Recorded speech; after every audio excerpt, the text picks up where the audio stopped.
ఏంటిది పురుగేనా? ఏ పురుగేం కనపట్లేదు, పూలాగా ఉంది. నిజమే, పువ్వులాగా ఉంది అది. పువ్వు కాదు, బట్ ఇట్స్ ఏ క్రీచర్ అనమాట, మినీ క్రీచర్. అది ఏదో పువ్వులాగా ఉంది బట్ కదులుతుంది. ఇంకా చూడండి, అదిగో అదిగో అదిగో అదిగో పువ్వు కదులుతుంది, కదులుతుందండి. నైట్ టైం కూడా ఇలాంటి వింత వింతవి కనపడుతున్నాయి నాకు.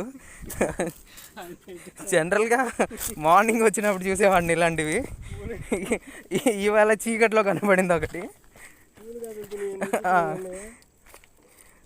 మేబీ దాన్ని ప్రొటెక్షన్గా ఏదన్నా లేయర్గా యూజ్ చేసుకొని ఏదన్నా ఉండుండొచ్చు, చిన్న క్రీపింగ్ యానిమల్, ఏదైనా ఇన్సెక్ట్ అయి ఉండొచ్చు. క్రీపింగ్ యానిమల్ కాదు, సెల్ఫ్ డిఫెన్స్ కోసం కానీ ప్రొటెక్షన్ కోసం కానీ.